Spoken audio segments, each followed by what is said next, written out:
CRC 89.1 Radio y Cadena Radial Costarricense no se hacen responsables por las opiniones emitidas en este programa. Es tiempo de tender la red democrática y mostrar la Costa Rica del futuro hacia la cual debemos caminar. Con ustedes, Jonathan Prendas, aquí por CRC 89.1 Radio.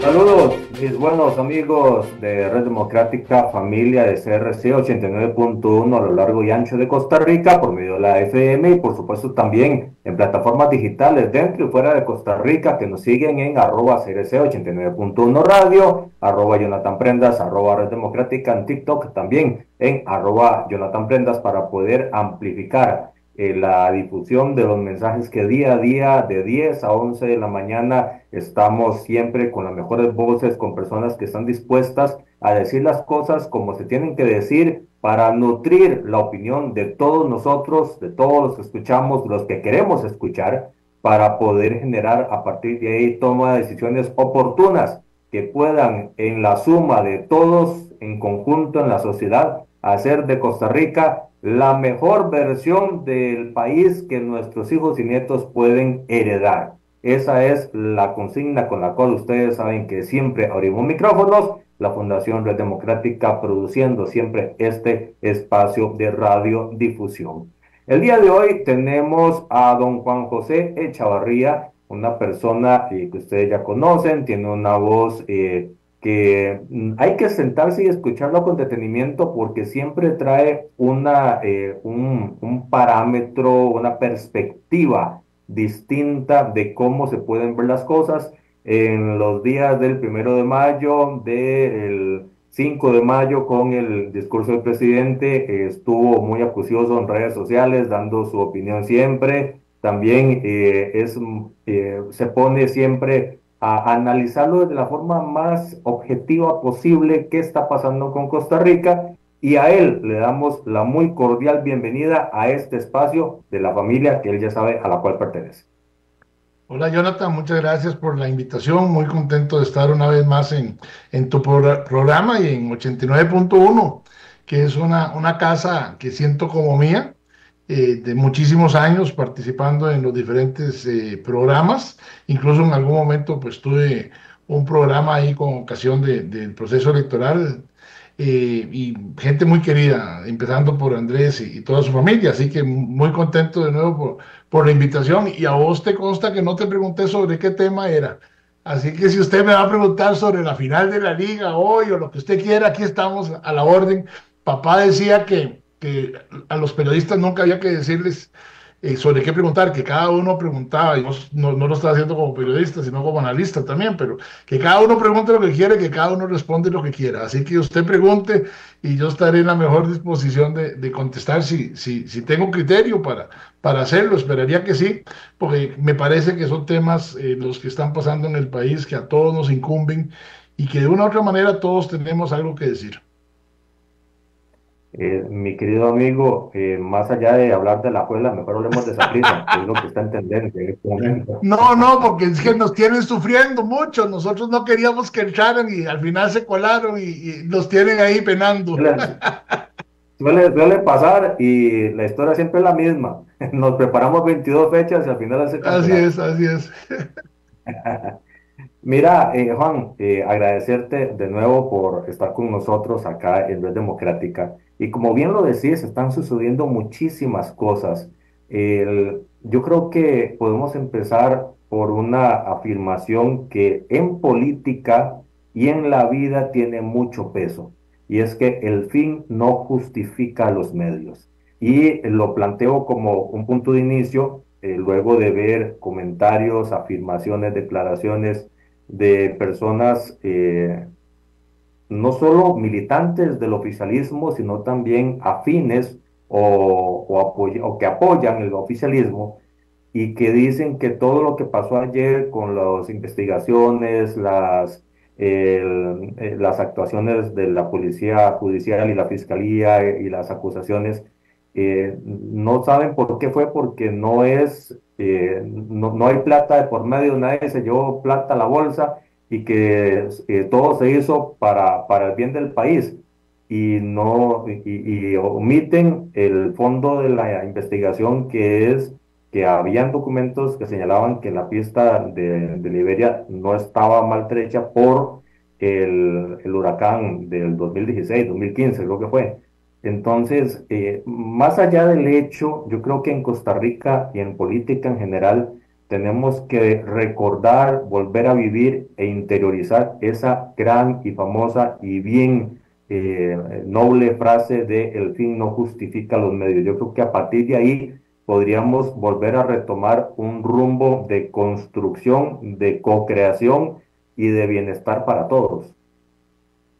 Sí, estoy de acuerdo con vos y esa frase también se complementa con otra que en alguna oportunidad mucha gente, y yo entre ellos, hemos acuñado, también de que las formas son importantes, ¿verdad? Yes. A veces, particularmente, y lo hago como paréntesis, muchas de las cosas que dice el presidente podría ser que algunos compartamos con él el fondo, pero definitivamente las formas lo hacen muy mal y eso incluso dificulta el que se logre conseguir el fondo, que probablemente muchos podríamos tener algunos intereses compartidos. Con respecto a lo de ayer, vamos a ver, hay que tener cuidado, y lo digo como abogado sobre todo, porque no tenemos a mano el expediente, ¿verdad? No Ujú. conocemos el detalle del expediente y la experiencia ha demostrado de que hay, como dicen también ahí, el diablo está en los detalles, ¿verdad? Totalmente de acuerdo. Pero yo sí creo que hay que dividir cosas, ¿verdad? Yo incluso ayer hice un comentario y es un comentario que lo he, digamos, vivido en carne propia, por decirlo de alguna manera, pero que además lo he tenido a lo largo de muchísimos años y hay muchos ejemplos de eso. Eh, a mí me parece que a veces se nos va la mano en los temas que no son realmente los más importantes, ¿verdad? Y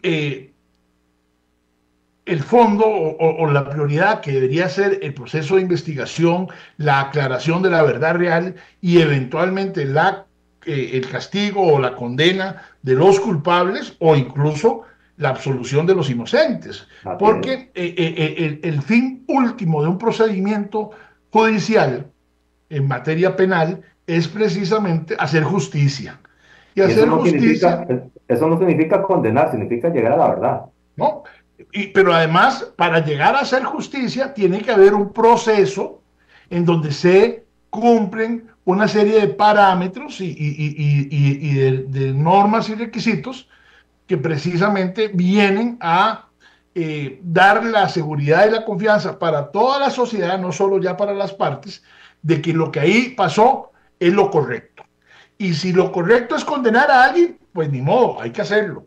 Si lo correcto es absolver a alguien, también hay que hacerlo. En el caso de ayer, ¿verdad? A mí me parece que lo más importante de todo, y es donde no debemos de perder de vista las cosas, es que estamos en el marco de un proceso de investigación a propósito de una denuncia que además se alimenta, y esto es importante porque no es la primera vez que ocurre, de investigaciones realizadas en el marco también del control político en la Asamblea Legislativa, en donde muchas veces y en muchos casos en el pasado se ha generado información importante, relevante, para que luego las autoridades judiciales puedan hacer su investigación. Y vea qué interesante, Jonathan, porque pasa, y uno puede estar o no de acuerdo con eso, pero pasa que muchos investigados, a veces en los procesos judiciales, cuando son citados a las comisiones investigadoras, dicen, me abstengo de declarar porque esto está ya judicializado y es ahí donde tienen que investigar ese tema. Y puede ser que tengan razón, o sea, desde un punto de vista estrictamente jurídico tienen razón. En mi criterio, desde un punto de vista político, no, porque yo creo que Claro. cuando se mete uno en política, siempre tiene que dar la explicación. Siempre tiene que rendir cuentas y defenderse a como dé lugar en el proceso judicial. Pero a nivel político hay que dar cuentas. Entonces, yo sí creo que lo de ayer hay que verlo en su verdadera dimensión. Yo hice un comentario ayer que a mí, desde hace mucho rato, me genera un sinsabor, ese manejo que hay un poco de, incluso de contubernio, ¿verdad?, entre autoridades del Ministerio Público, del OIJ y medios de comunicación, que a veces hasta llegan los medios de comunicación antes que las mismas autoridades, ya saben, ya está montado, ¿verdad? Claro, Y hay un claro, show. pero, Y hay un show. totalmente de acuerdo con ese pinchismo, pero eso siempre ha existido. Llevo 25 Sí, años no, de de siempre. periodismo Vea, y Jonathan, siempre ha sido. usted es más joven que yo, no sé mucho, cuántos años mucho, pero vea, a nosotros, a la familia Echeverría, digamos, hace muchos años, en 1998, se nos montó un show político espantoso por parte del Ministerio Público en su momento, y arrestaron a papá y me arrestaron a mí y a un montón de gente.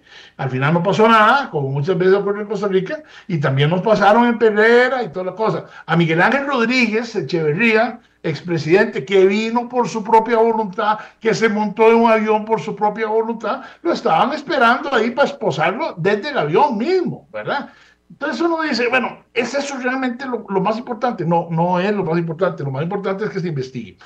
Y a propósito de esto, yo quiero hacer una diferencia, Jonathan, porque he escuchado a gente decir, pero ¿cuál es el problema? Si había que resolver un problema importantísimo para el país, el tema de la actividad turística y lo del aeropuerto y la pista, pero además no hubo ningún daño económico. No, no, vamos a poner las cosas sobre la dimensión.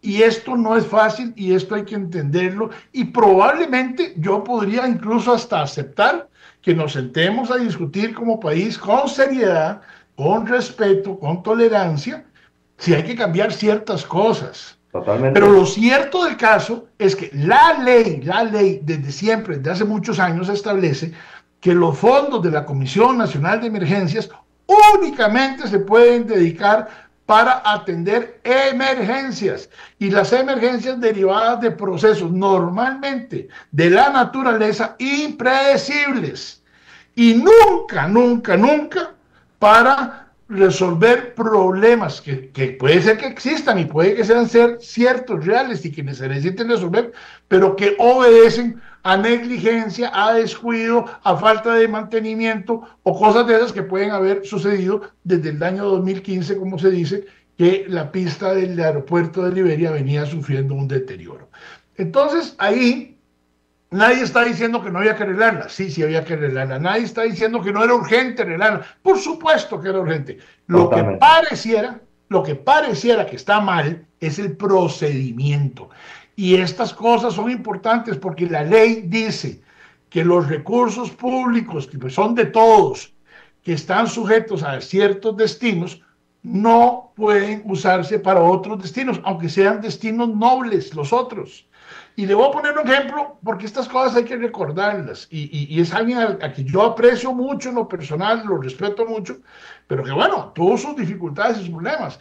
A Carlos Hernán Robles lo condenaron y le metieron años de cárcel por haber comprado una pantalla de información en el famoso antiguo Banco Anglo, que era importante la pantalla, que se necesitaba y que se compró y se compró bien y se compró en un buen precio, y nadie lo acusó de que alguien se benefició, ni se robó, ni hubo sobreprecio por la pantalla, pero se le condenó porque usó fondos que estaban destinados a otra cosa para comprar la pantalla.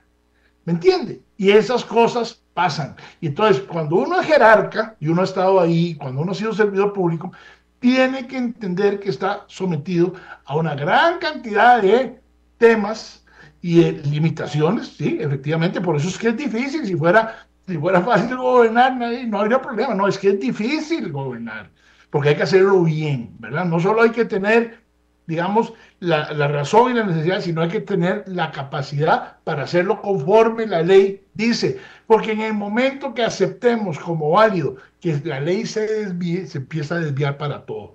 Y después hay cosas mucho más graves. Es que Pero el precisamente tema, por eso empecé con la frase de el fin no justifica los medios. así es, Había que así es, arreglarlo totalmente, de que claro, por ahí entra el grueso de los turistas, que alimenta el encadenamiento productivo, que es la universalización más fuerte de la economía, que es el turismo, totalmente. El tema era que había que hacerlo bien, eso es todo. Por supuesto. Y aquí podríamos entrar en otra consideración, Jonathan, y ese echar para atrás, porque aquí podría haber, y ahí también debería haberse investigado, un incumplimiento de deberes de jerarcas que dejaron que la situación de la calidad de la pista se llegara a deteriorar en la forma que se deterioró sin haberla atendido oportunamente y que obligó en determinado momento ya en la crisis a buscar una solución. Pero en este caso la investigación también tiene otras connotaciones, Jonathan, que han venido saliendo a la prensa que son mucho más graves que la violación, digamos, formal de la desviación de recursos de un lado a otro, ¿no? Y es que están hablando de que había habido una contratación, que la contratación tenía un objeto preestablecido, que ese objeto tenía un precio ya, entre comillas, digamos, definido en la oferta y demanda de la contratación, y que luego en el proceso de ejecución de la contratación se decidió cambiar el objeto de la contratación y se redujo muchísimo el servicio prestado. Dice las noticias que en el orden de un 30% nada más de lo contratado originalmente, pero sin embargo el monto pagado sí se mantuvo casi igual, y eso sí es muy grave, porque efectivamente ahí sí podrían entrar otras consideraciones. Y ahí claramente hay que profundizar muchísimo en la investigación y llegar hasta las últimas consecuencias, como dijeron ayer diputados de varias fracciones de la Asamblea Legislativa. ¿Para qué? Para que la verdad real salga a flote y que cada palo aguante su vela. Y si hubo beneficios indebidos producto de un pago exagerado por un servicio reducido, perdón, eso es absolutamente injustificable. Y sí, es cierto, como se ha dicho, más bien se rebajó el monto, sí, pero también se rebajó el producto, y el producto se rebajó casi 70%, y el monto nada más se rebajó como un 5%. Entonces ahí yo creo que todavía hay mucha tela que cortar, y este proceso de investigación debería de llegar hasta las últimas consecuencias. Uno podría pensar, y ahí sí, es difícil, es que estas cosas no son fáciles. ¿Qué se lograría con un allanamiento prácticamente 2 años después de que sucedieron los hechos? No sé, pero es que hay que hacerlo. Es la forma en que hay que hacerlo, es el procedimiento que hay que hacerlo, ¿verdad? Para ver, porque las investigaciones no son sencillas. Muchas veces estas cosas se hacen de formas que no dejen huella. Entonces hay que buscar con lupa. Pero sí, yo creo que lo de ayer da para mucho, y tristemente hay que hacerlo, y hay que apechugar. Y si yo como decíamos chiquillos, el que se meta a jugar tiene que aguantar. Y si yo me metí a ser jerarca, y si yo me metí a administrar la cosa pública, y más aún si yo pretendo seguir en la gestión política, le tengo que dar la cara y dar explicaciones. Juan José, ahora hablabas de las formas. Pasemos la página al segundo punto que quería hablar con vos, y es para vos el fondo y la forma de la rendición de cuentas del presidente de la República el 5 de mayo reflejan verdaderamente a Costa Rica. Yo te podría preguntar, ¿es esa la Costa Rica que él reflejó y que él dice, no solo son mis méritos, sino así es como está el país? ¿Es eso real? Vamos a ver, yo creo que hay que diferenciar. La Constitución política obliga al presidente de turno, ¿verdad?, a rendir un informe de labores, y eso se hizo el día 1 de mayo como corresponde según el plazo, y se hizo por escrito. El discurso, ¿verdad?, la presentación ya personal y verbal que hizo el presidente ante el plenario, claramente no tiene nada que ver con lo que la Constitución política define, ¿verdad? Claro. Pero más aún, o sea, así lo dijeron, o sea, sin ningún sonrojo, sin ningún complejo, así lo dijeron. Yo no vengo a hablarles a ustedes, vengo a hablarle al pueblo. El discurso, porque eso fue, el discurso no fue un informe, el discurso político que se hizo desde el plenario legislativo tenía otros destinatarios. Incluso se dijo claramente, y nos dieron por ahí una lección de los elementos básicos de la comunicación, ¿verdad? Emisor, mensaje y receptor, ¿verdad? Y el mensaje no era para los que estaban sentados en el salón de sesiones de la Asamblea Legislativa. Yo creo que como cualquier discurso político, pues tiene su sesgo, ¿verdad? Claramente. Ahí siempre va a haber un interés en unos y otros de maximizar ciertos problemas y en algunos otros de minimizar ciertas soluciones, ¿verdad? Eh, el tono del discurso para mí es lamentable. ¿Por qué? Porque este país, Jonathan, desde hace muchos años, eh, tiene una urgente necesidad de diálogo, de consensos, de acuerdos, que se han manifestado de diferentes formas, ¿no? O sea, qué sé yo, desde la década de los 80, por decirlo de alguna manera, empezó a trabajarse con aquellas famosas comisiones de reforma del Estado, precisamente en donde se pretendía buscar propuestas y lograr consensos para resolver problemas. Porque los problemas no son de esta administración, Jonathan, no son de estos últimos 3 años. Eso aceptémoslo y entendámoslo. Es que hay gente que le interesa decir que sí, pero no es cierto. O sea, tenemos problemas acumulados. Lo que sí es cierto, creo yo, es que muchos de esos problemas no solo no se han resuelto, sino que a la larga se han agravado. Pero ese es otro tema, ¿verdad? Pero lo cierto del caso es que Costa Rica ha procurado desde hace muchos años buscar mecanismos de diálogo, de búsqueda de acuerdos, de búsqueda de consenso. Miguel Ángel Rodríguez, para volver a citarlo, convocó formalmente, ya siendo presidente electo, aquel proceso de concertación nacional, que fue bastante exitoso en la primera parte, pero fue un desastre en la segunda. ¿En qué fue exitoso? En los diálogos, en los grupos.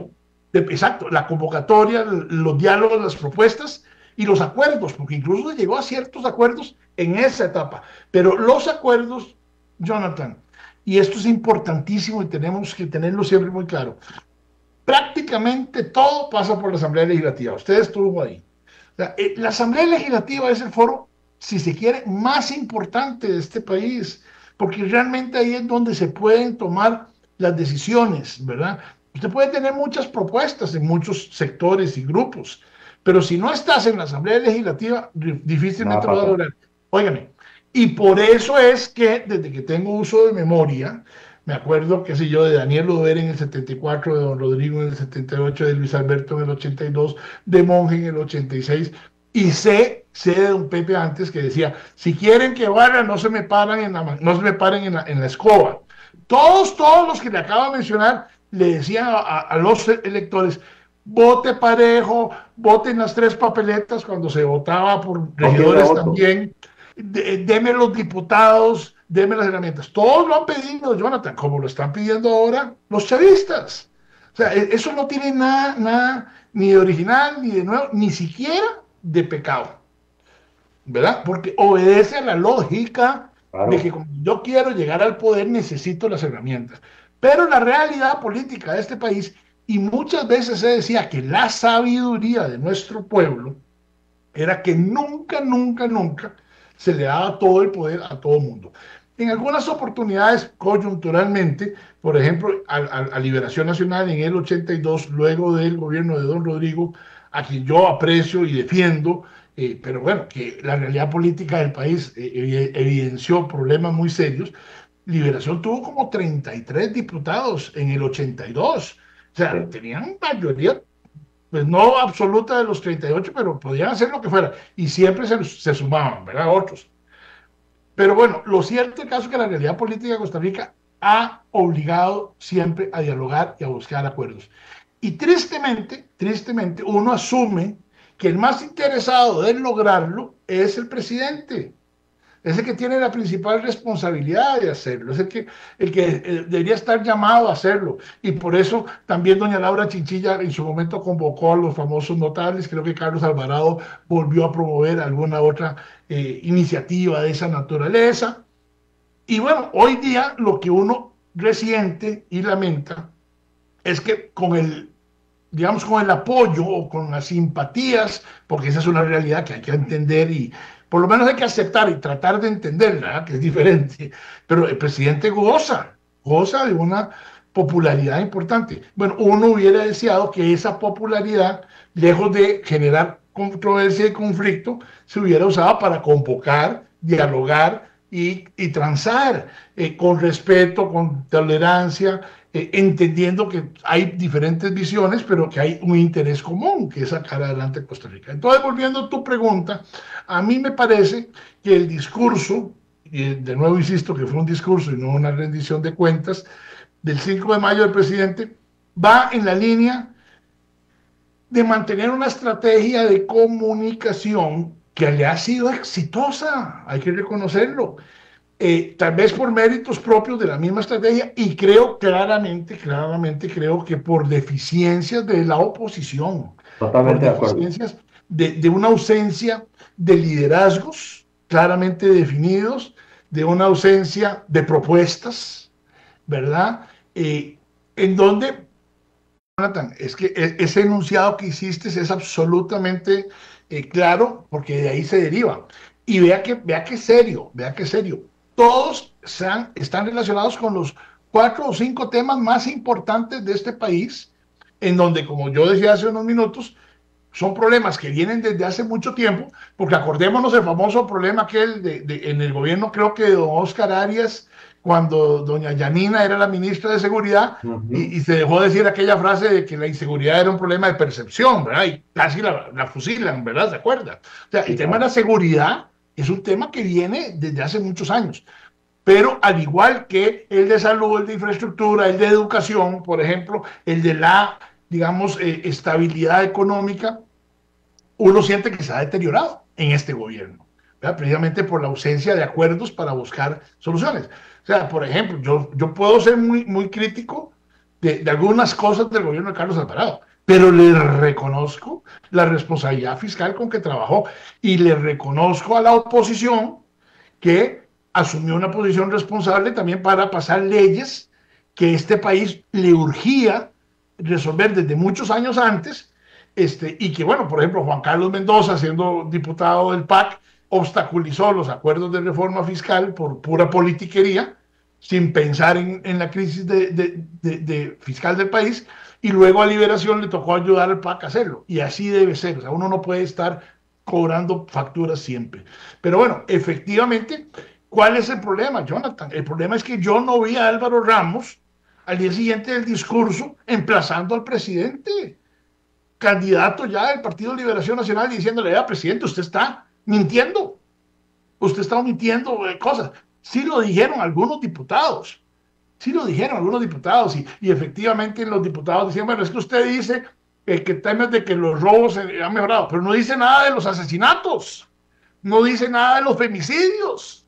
O sea, esas cosas que vos enunciaste, Jonathan, y que lo dijo el presidente como verdades absolutas, a nivel de la Asamblea Legislativa, sí había alguna respuesta, y sí, Oscar Izquierdo, o Elifensa, o la gente de Frente Amplio, que además comercial gratuito, me parece que es la fracción más estructurada, que mejor ha hecho su trabajo, ¿verdad?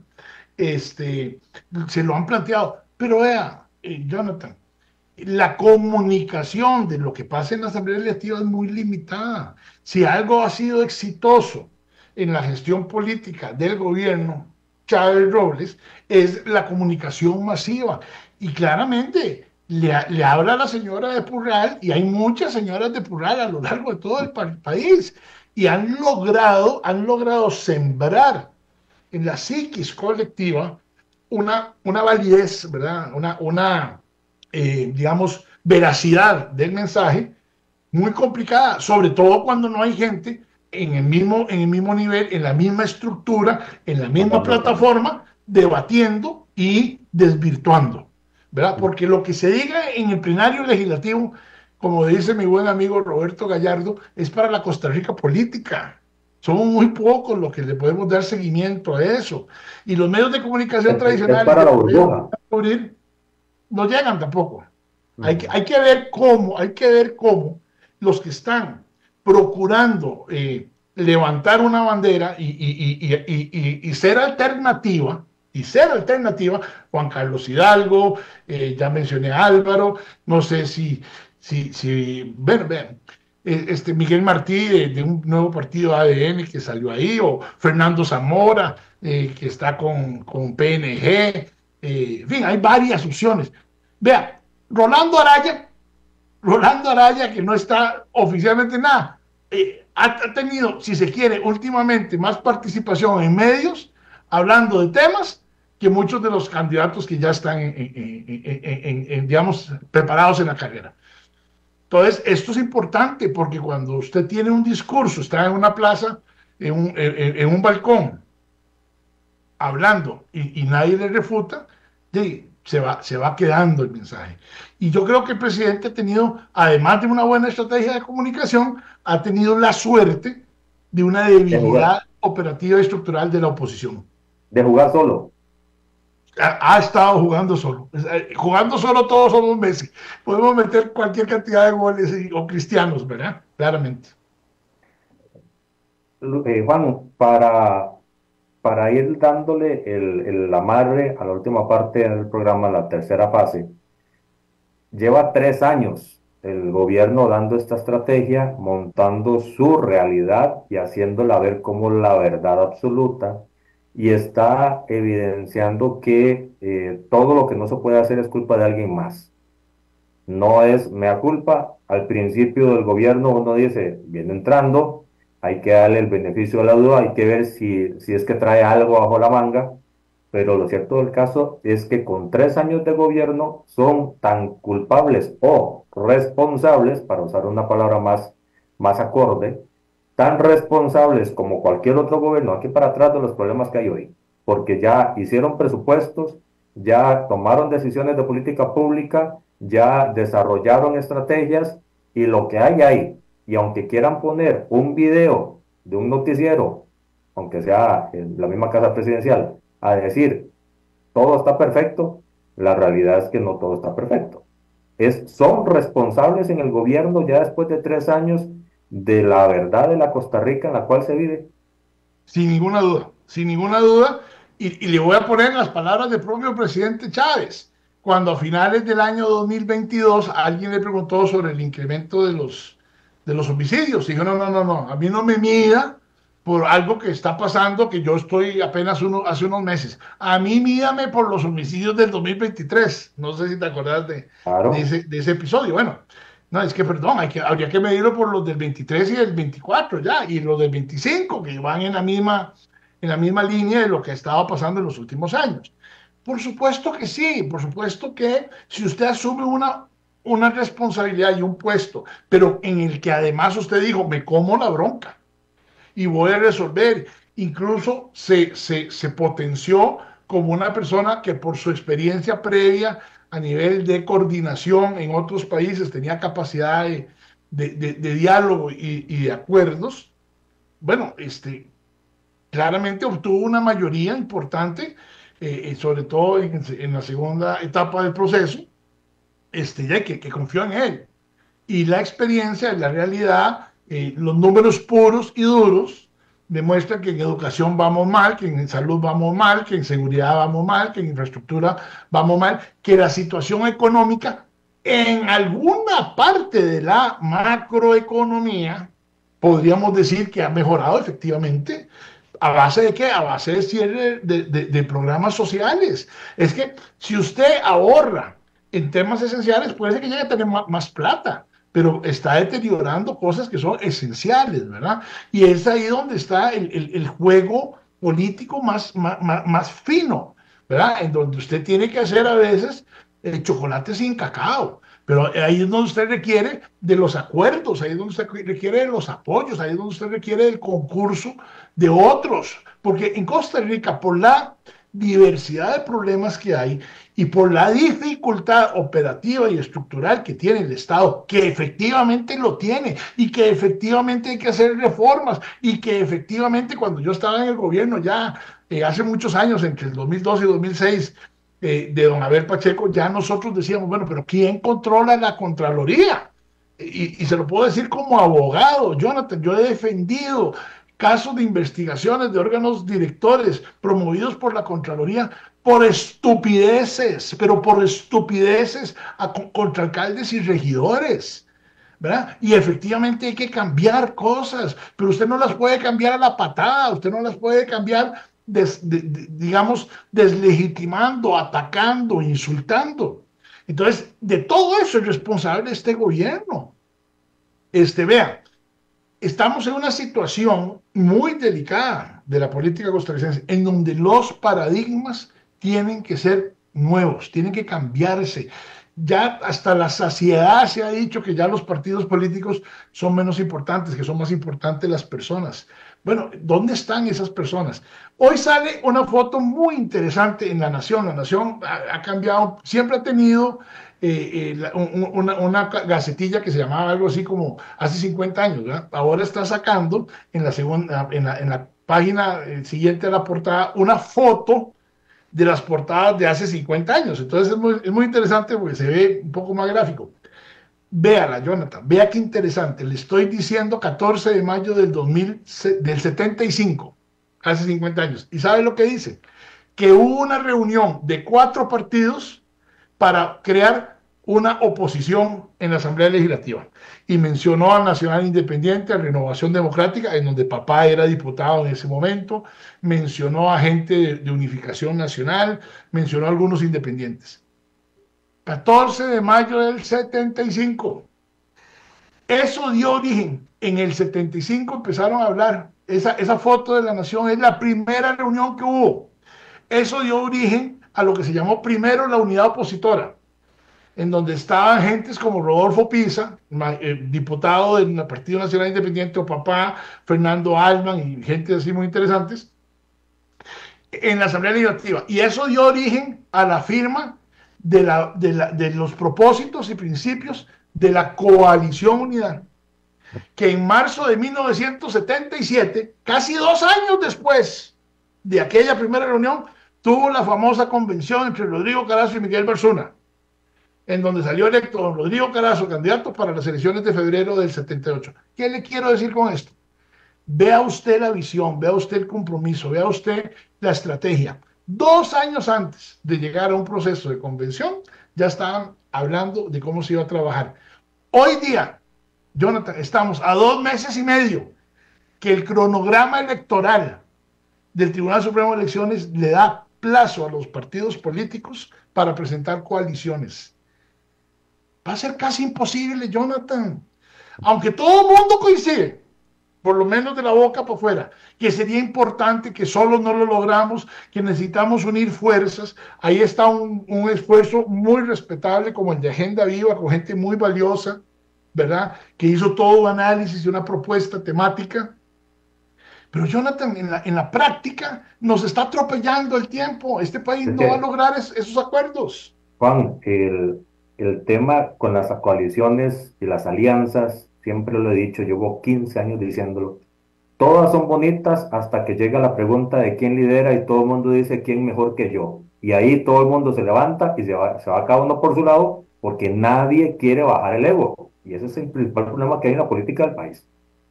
Así es, pero menos se va a lograr si se hace atropelladamente. Jonathan, vea, en ese proceso del 75, yo era muy joven. Cuando empezó yo tenía 12 años y cuando terminó tenía 15. Pero yo me acuerdo mucho porque fue muy cercano a mi casa, papá fue muy activo. En ese proceso del 75 había una discusión, efectivamente, de quién iba a ser. Y me recuerdo un poco de una campaña electoral. Se estima que van a ser 30 y tantos candidatos.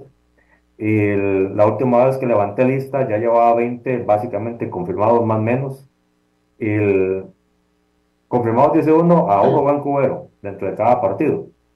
Pero el tema es hacia dónde vamos en la política.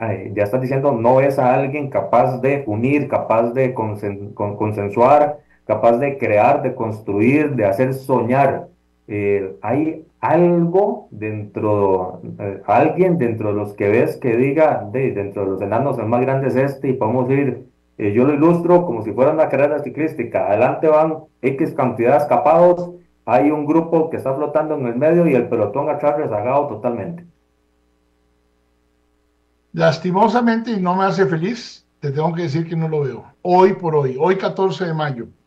De acuerdo al cronograma nuevamente electoral, los partidos políticos tienen hasta finales de septiembre, creo que el 28 de septiembre, la definición de sus candidatos Sí. formalmente aprobados por las asambleas, y un mes antes, en julio, el 31 de julio es un día realmente no asumiría, aunque usted conoce mejor ese sector, que acaba el Partido Nueva República de decidir en la Asamblea cómo se van a postular las diputaciones y un periodo para que se postulen candidatos. Yo no veo a nadie en Nueva República postulándose y haciéndole la contra a Fabricio. Yo asumiría que Fabricio es el que probablemente sería, y no sé si Eli se va a meter o no se va a meter con PLP, que uno tiene que aceptar, y me duele, y que las expectativas que habían con respecto a él y al PLP no solo no se cumplieron, sino que se derrumbaron, ¿verdad? En fin, hay que ver qué va a pasar con Ariel Robles, y que está sonando como posible candidato de Frente Amplio. Ellos sí han hablado un poquito más, han insinuado el tema de las coaliciones, pero las descartan con ciertos personajes o partidos. Es que es difícil hacerlo así, porque entonces en el fondo no se va a lograr nada. Y si uno tiene que entender que para un propósito común hay que ceder y aceptar que no todos somos iguales, a mí me parece que esas posiciones, sí, pero sin estos, es dispararse al pie. Y al final de cuentas, ¿quién es el gran ganador de esto? Y ahí aterrizo a qué es lo que yo veo. ¿Qué es lo que yo veo? Yo veo que de aquí a julio habrá que saber qué va a pasar con respecto a los partidos afines al chavismo, porque ha habido varios que han querido coquetear y pescar en esas aguas. Algunos todavía han tenido problemas, digamos, de registro, ¿verdad? De inscripción ante el tribunal. Otros están ahí jugando. A mí me parece que el chavismo, así, en su núcleo más químicamente puro, que me parece que son solo 2 o 3 personas, ¿verdad? Rodrigo Chávez, Pilar Cisneros y no sé, tal vez Edgar Espinosa, el esposo de Pilar. De ellos deben de estar buscando desesperadamente, o lo que voy a decir, tal vez es una falta de respeto, no necesariamente al mejor, pero sí al más leal. O sea, yo asumiría, Jonathan, que en el perfil de una posible, digamos, candidatura con el apoyo de ellos, lo más importante es la lealtad, ¿verdad? O sea, porque vean, muerto el rey, vivo el rey, ¿verdad? Y no sería la primera vez que alguien promueve a otra persona y cuando esa otra persona gana, si te vi no me acuerdo, ¿verdad? Es difícil porque cuando usted ha construido algo sobre la base de una personalidad tan fuerte como la de Rodrigo Chávez, y ha construido algo sobre la base no solo ya de la personalidad, sino del estilo, ¿verdad? Puchica, conseguir a alguien que pueda asumir y absorber y al que se le pueda trasladar, eso no es sencillo, ¿verdad? Pero claramente la principal, digamos, fortaleza que tienen ellos es la debilidad de los demás. La principal fortaleza que tienen ellos es esa dispersión enorme de partidos. Jonathan, es que vea, eso no va a pasar, pero ponga que cada uno de esos partidos saque un 2% y le dejaron el 40% al chavismo. O sea, entre ellos mismos se mataron. Eso pasó con la oposición en Venezuela, por Dios, pero es que estas cosas ya sabemos que han pasado.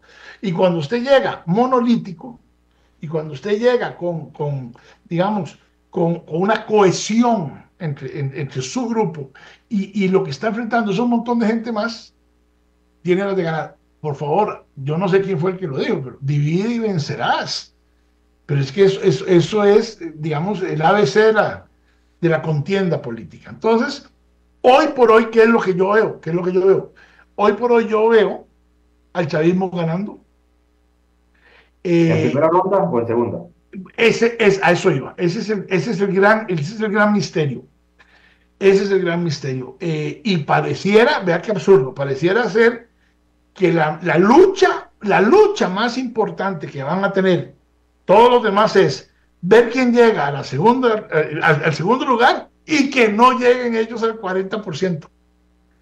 Porque vea, el absurdo más acabado podría ser que si el chavismo llega al 35 o 38%, pero no le da para ganar en primera ronda, alguien que llegó a un 10 y que quedó de segundo con el 10 pueda tener opciones reales de ganar después en la segunda ronda, si es que todos los contrarios al chavismo se les unen. Vea, Rodrigo Chávez ganó sobre todo porque logró cautivar al antifiguerismo, más que al antiliberacionismo. O sea, yo siento que la gente votó contra José María, por mucho que me pueda doler decirlo y por mucho que obviamente a José María le duela. Pero yo creo que Liberación jugó mal y es que Liberación viene jugando mal hace rato, ¿verdad?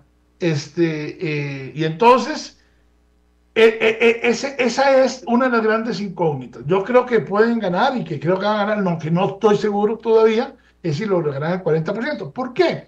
Porque, bueno, eso va a depender de varias cosas, entre otras, quién es el ungido, quién es el delfín, ¿verdad?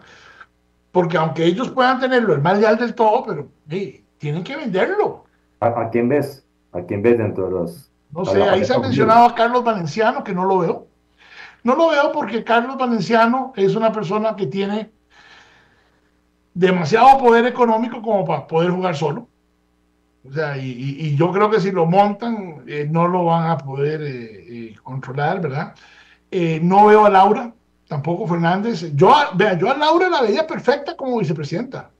Me parece que tiene una trayectoria de sector público de muchos años como funcionaria de Mideplan, que conoce la estructura operativa, y para mí era un punto importante a nivel de una vicepresidencia. Pues yo no veo a Laura con el perfil y el carisma para lograr aglutinar esto.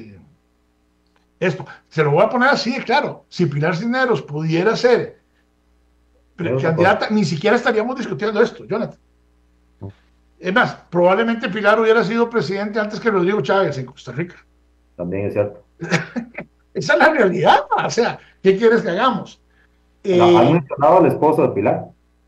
A Edgar, bueno, me parece que Edgar, y se lo dije a él un día, podría ser esa única persona que garantice el 100% de lealtad, ¿verdad? Porque si no lo mandan a dormir al sillón. Sí, bueno, él no ha estado dormido en el sillón. Yo, conociéndolos, ellos son una pareja muy digamos, integrada. Y mucho de lo que hace Pilar, por supuesto, ella tiene su voz propia y su estilo, y es un estilo que lo lleva en su ADN. Pero yo no tengo ninguna duda de que mucho se conversa y se acuerda como pareja. Y vea qué interesante, fue la persona, el ciudadano ilustre, dijo Rodrigo Chávez, que utilizaron para lo del famoso propuesta de referéndum, ¿verdad? Edgar está grande, pero bueno, tampoco es que esté descartado, es un hombre de lo que yo conozco, que se cuida bastante, está bastante saludable, hace ejercicio, y hoy día por hoy, no sé, Biden está infinitamente más deteriorado y pretendía ser candidato de nuevo. No sé, yo no lo descarto del todo, pero no lo veo, creo que él mismo no estaría tan interesado. Y me parece, por lo que uno, digamos, infiere, que llega a cansar, llega a desgastar emocionalmente, físicamente. Pilar ha tenido un trajín, bueno, fuera de comparación en muchos temas. Aquí hablamos mucha paja y algunos diputados, qué barbaridad, no hay ministro de la presidencia. Claro que la hay. Y no solo la hay, sino que además cumple con lo que todo el mundo ha dicho